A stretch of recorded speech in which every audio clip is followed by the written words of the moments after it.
একটা মেয়ে যার এলাকাতে অনেকেই বলতো মেয়ে হয়ে আবার ক্রিকেট খেলবে। কেউ বিশ্বাস করতো না সে একদিন দেশের হয়ে মাঠে নামবে। অথচ সেই মেয়েটাই একদিন বাংলাদেশের নারী ক্রিকেটের প্রথম অধিনায়ক হয়ে বিশ্বে দেশের নাম উজ্জ্বল করল। তিনি সালমা খাতুন। আজকের এই ভিডিওটিতে আপনারা জানবেন কিভাবে খুলনার এক সাধারণ মেয়ে হয়ে উঠলেন বাংলাদেশের সবচেয়ে সফল নারী অলরাউন্ডার। জানবেন তার ছোটবেলার সংগ্রামের দিনগুলো, তার পরিবার, উচ্চতা, প্রেম, বয়স, মোট সম্পদ, এমনকি এমন কিছু তথ্য যা হয়তো এর আগে কেউ জানে না। 1990 সালের 1 অক্টোবর খুলনার এক ছোট্ট গ্রামে জন্ম সালমার। তখনও কেউ জানতো না এই মেয়েটাই একদিন দেশের নারী ক্রিকেটের মুখ হবে। ছোটবেলাতেই ব্যাট ধরেছিলেন হাতে, কিন্তু আশেপাশে খেলার কোনো সুযোগ ছিল না মেয়েদের জন্য। বাধ্য হয়ে ছেলেদের সাথে খেলতেন তিনি, আর সেখান থেকেই শুরু হয় তার যুদ্ধ। তার বাবা মা মেয়ের খেলা নিয়ে প্রথমে খুব একটা উৎসাহিত ছিলেন না, কিন্তু কোচ ইমতিয়াজ হোসেন পিলু সালমার ভেতরের প্রতিভাটা চিনে ফেলেছিলেন। তিনি পাশে দাঁড়ান, আর একদিন সুযোগ আসে সালমার জাতীয় দলে ডাক পাওয়ার।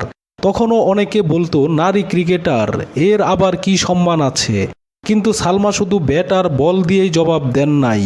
তার অধিনায়কত্বে বাংলাদেশ দল জেতে 2018 সালের এশিয়া কাপ। সালমা ছিলেন দলের ভরসার জায়গা, একজন দক্ষ বোলার, কার্যকর ব্যাটার এবং একজন লড়াকু অধিনায়ক। অনেকেই জানতে চান সালমা খাতুন কি বিবাহিত, তার কোনো প্রেমিক আছে কিনা। আপাতত তিনি তার ব্যক্তিগত জীবনকে গোপন রেখেছেন। বিয়ে করেননি, ক্রিকেটই এখন তার জীবন। তার উচ্চতা 5 ফিট 3 ইঞ্চি। সোশ্যাল মিডিয়া থেকে বিভিন্ন রিপোর্টে দেখা যায় সালমার মোট সম্পদের পরিমাণ প্রায় 30 থেকে 50 লক্ষ টাকার মতো।